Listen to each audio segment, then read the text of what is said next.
Hi guys, welcome back to Rick's Fishing. So it's just at the end of September 2025 and we're just back here at the gorgeous, lovely Northbrook down near Chichester, owned by Andrew Tupper.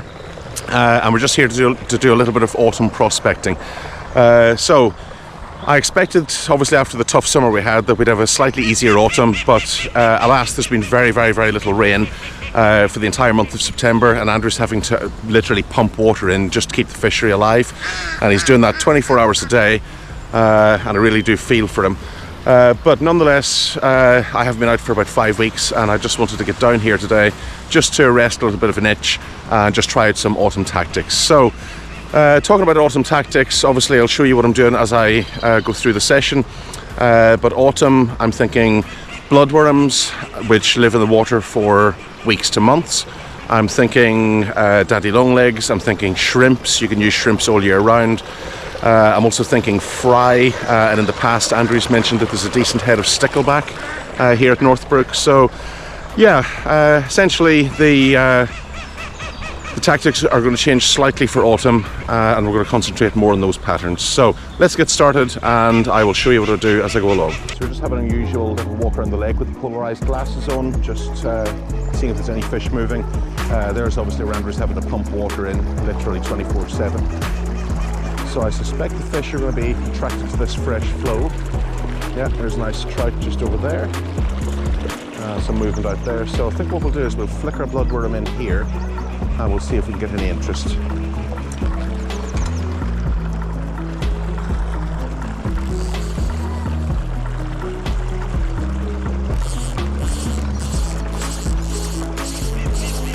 So the setup today is a 6-weight rod, floating line, 12-foot leader, and at probably the first half of the leader next to the actual pattern, we have sinking. Oh, we had some interest from our first trout literally as soon as that thing hit the water.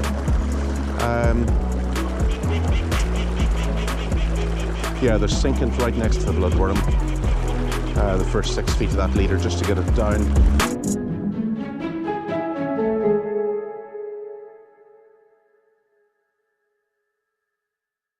So the bloodworm, again, just to go over the entomology, is the larvae of the midge. So the midge comes along in the summer months and early autumn months, lays its eggs on the water surface. The eggs go down to the bottom.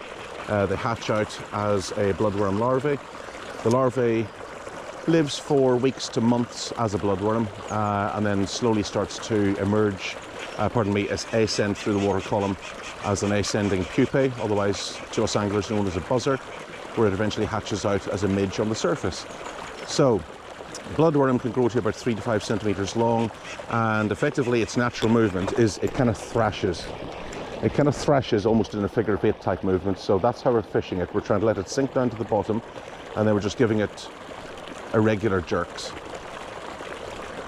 just to try and mimic that figure of 8 movement and hopefully get the trout's interest.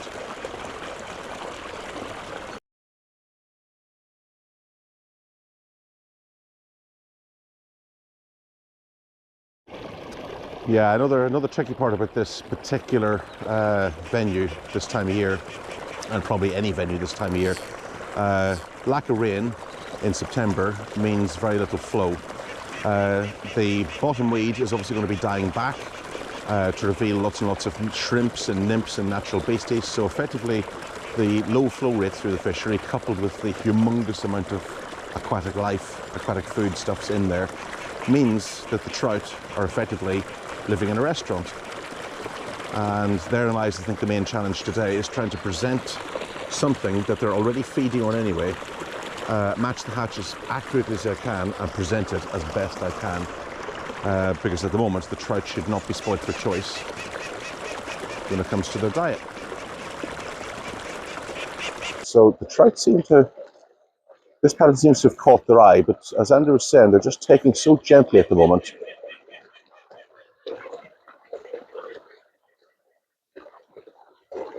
So we'll persevere with this for a few more casts, but again, another tip, as I've given in other videos, if the trout are finicky, if they're kind of coming up and turning away, generally scaling back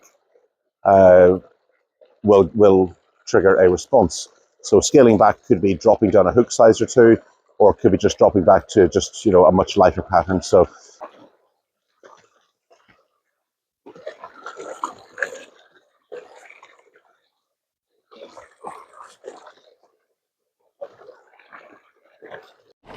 right guys, so no luck on that bloodworm pattern. Perfectly good, reasonable choice for first casts, but after 10 casts with no interest, it's time to change up. There's no point in flogging a pattern all day long and just hoping. So sticking this sort of version of a green damsel on. The damsels do particularly well at fisheries all year round, because basically the damsel nymph has a lifespan of 1 to 5 years. So there's always damsels in the water, and I figure that's going to be a decent enough second choice. So let's get this out and we'll see how we get on. Like some feedback on from you guys is, has anyone ever caught a trout on an adult damselfly pattern?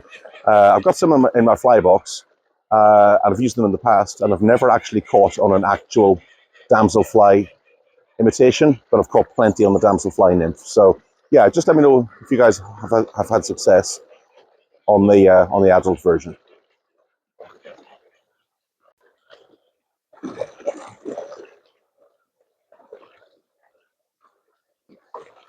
Oh, another sniff.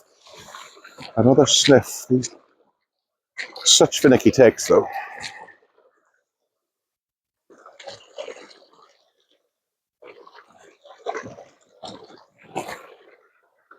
Cameraman Alex on the far bank. That's my son, 13 years old. Shown a keen interest in fishing, and he's a really, really good little cameraman, so thank you, Alex. Works for free as well. Works for chicken drumsticks.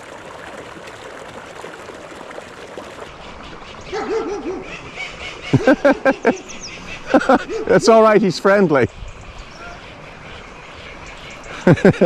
Alex pooed his pants when the Alsatian came running over. Oh, good boy.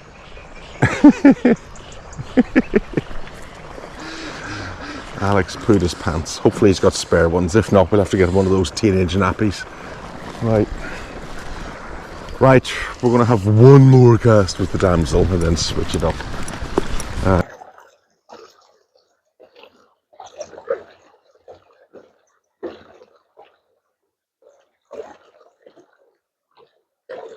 Alex has made a new friend, Andrew's dog, top guard dog. Hey boy. I forget his name, it's a nice dog though. Right guys, so no interest in the bloodworm, lots of interest in the green damsel, no interest in the black damsel. So I'm just going to scale it back a little bit, which like I said usually means dropping down a couple of hook sizes or dropping down on the boldness of the pattern. So just to hedge my bets, I'm going for the trusty cormorant that has green and black in it really. So it's kind of, like I said, an attractor fly, kind of imitates fry, imitates potentially nymphs and things like that. So it's a good all-rounder, just to hedge our bets. And how we fish the cormorant, guys, really just a slow figure of 8 to start with, the odd twitch. Okay guys, so here's the position. We've been here now for probably an hour and a half, and like I said at the start of the trip, this was just about doing some early autumn prospecting. So bloodworms, no interest. Green damsel, quite a bit of interest but nothing committed. Black damsel, no interest whatsoever. Some traditional wet flies, sort of fry imitations, no interest. Cormorant, no interest. So I've reached the conclusion, and again this is probably just in case you guys ever find yourselves in the same situation, I reached the conclusion that the conditions are thus. As Andrew has mentioned through conversation and actually just speaking with him in person, the flow here through the lake is extremely slow. Because of the autumn now, all the ground weed is dying back. And as Andrew said, when he pulls the weed out of the lake, it's literally stuffed with foodstuffs, nymphs and such like. So effectively, with the weed dying back, the trout are effectively stuffed to the gills with natural food, and they're just not feeding, they're just not hungry. So despite all those tempting matching the hatch autumn type scenarios, having flogged them all, I've decided that the only thing I can rely on now is the trout's aggression. So we're going to switch over, again keeping with the sort of damsel type pattern, but this one's just got a little bit more bling to it. The trout aren't feeding, the trout aren't hungry, so there's no point in trying to match the hatch. And I guess it's just one of those situations where it's just important for every angler to realise that you know, there's no point in flogging the same stuff all day long. Let's try and trigger some aggression from these fish as the last tactic and see if we can get one on the bank. And we have a fish on, guys. Fish on. And that was literally within about 15 minutes of changing up those tactics to try and get a bit of aggression going from those trout. And do you know what? I think it might be a small brown, which is a bloody bonus. I think it might be a small brown, eh? Get the net, Alex?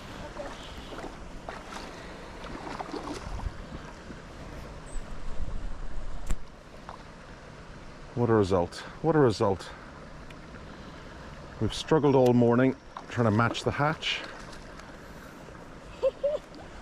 And then on the basis that we concluded that the trout were just stuffed to the gills, we thought we'd try and trigger their aggression. And lo and behold, it's worked. All right, we'll just keep the pressure on this fish. There's my young cameraman, Alex, who works for Chicken Drumsticks and Pepsi. Oh, what a bonus to get a brown. Andrew's going to be so chuffed when he comes back.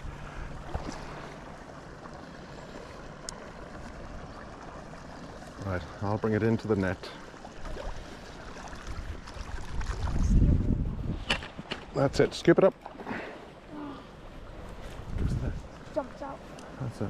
Here, you hold the net, good boy. It's a lively one. Right, here it comes again for a second attempt. Oh, it's on the charge.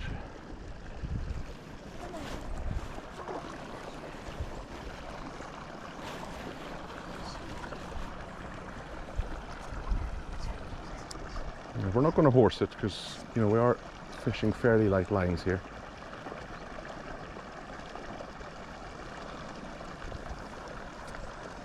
That's it, let's scoop her in.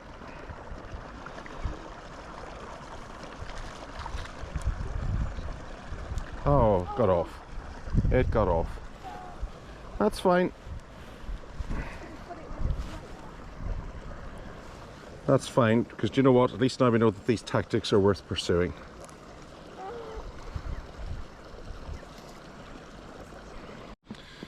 Alright guys, that is the end of the session. Sorry to say, basically, no fish on the bank. But I feel, I just feel a little bit unlucky with that.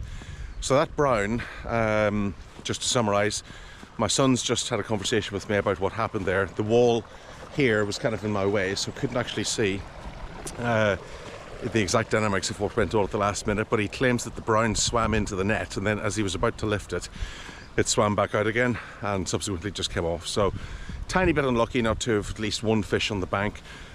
Second fish that I connected with was just a gentle take. It kind of just, you know, came off after a couple of seconds. And then the third fish that I connected with just up here in this corner, it was a belter of a take and basically just turned and snapped. It literally snapped me within a couple of seconds. So yeah, 3 fish on, nothing on the bank. Unfortunately that brown swam into the net, swam out of the net. Gutted really to hear that, but that's just the way fishing goes. So anyway, autumn tactics shall be pursued on the next outing. Not too sure where we're going next. Might go to Buell Water with Sam next weekend, just because that's a venue that he's wanted to go for quite some time, and we'll get to take a boat out, etc, etc. But yeah, fishing here at Northbrook is just a little bit on the tricky side today. Conditions, like I said, with the lack of rain and the lack of flow, the weed dying back, the trout effectively just, you know, stuffing themselves with all the natural nymphs and shrimps and sticklebacks that live in here, just means that they were just full. They were full to the gills and they just weren't interested in anything I had to offer. Subsequently, the normal autumn tactics, bloodworms, shrimps, all the natural stuff, damselfly, nymphs, nothing worked. Lures triggered an awful lot of aggression today, an awful lot of follows and charges in, but the fact that the fish did all that consistently but didn't actually get any of the flies into their gob leads me to conclude that the fish were more or less just playing games today. So that's just the way it goes. Tough days fishing, but gorgeous venue. I think literally the next time we'll be back here is when we have a good shower of rain. So anyway, in the meantime, guys, tight lines, have more success than I had today, and I will see you at the next episode. Take care.